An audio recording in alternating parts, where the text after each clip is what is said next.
Okay, so let's talk about EPC targets, which has been delayed until 2028. So an EPC is an energy performance certificate, and I think they were supposed to be coming in 2025. And you know, when I look at my portfolio, we've already done some work on some of the portfolio, but some of those properties are never going to get to the stage where they're going to be types, you know, level C. Like there's going to be, you know, it's supposed to be a limit of spending up to £10,000 per property on that.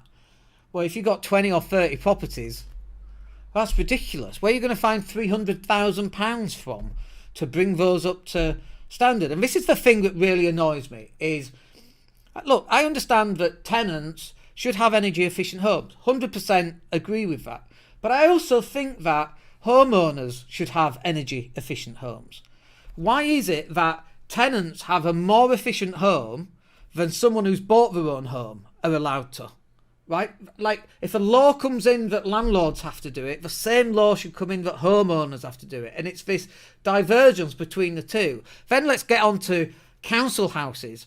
Like, they could be burning tyres in a council house with mould. The council don't do anything. If we have a slight issue in one of our properties and the council gets involved, you know, we get an enforcement notice that we have to fix it, and if not, they'll fix it, and then we'll charge top dollar, and then it'll be a terrible fix because the workmen are dreadful. You know, I don't understand why it's a different tier, different level, different tiers, not tiers, but different tiered, if you're a landlord, if you're a homeowner, or if you're a council. Why is it not just equal for everybody? And I just don't get that. Imagine if we made it equal for everybody.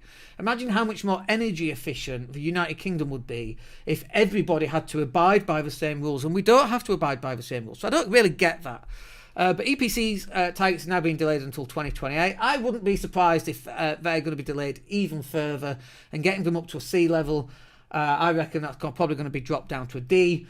Like, I have no idea. It's complete and utter guess. But looking at my portfolio and the amount of money that you'd need to spend to get every single one of those properties up to a level C, we're not doing that. We'll just sell them. Would we buy more? Maybe. Maybe not. Maybe we just pull the money out and stick it into an ISA or a pension or whatever, right?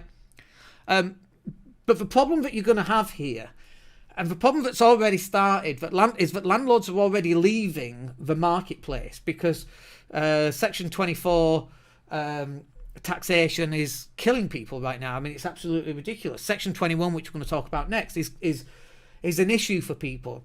The removal of stamp duty, or the increase in stamp duty, the removal of 10% wear and tear. All of these things are having a negative impact on the availability of a supply of rental property right now, and we're seeing rents shooting up. They're saying 10%. It's not 10%. We had a house come empty, a single flat come empty, one bed. It was 675, and we just rented it for 795. I don't know what the maths is on that, but it's over 20%. That's ridiculous. But that's the reality, right? That's where we are. So, excuse me. So, the EPC targets are going to have yet another negative effect on yet another, you know, it's just yet another issue on top of all the other issues that buy-to-let landlords are actually having.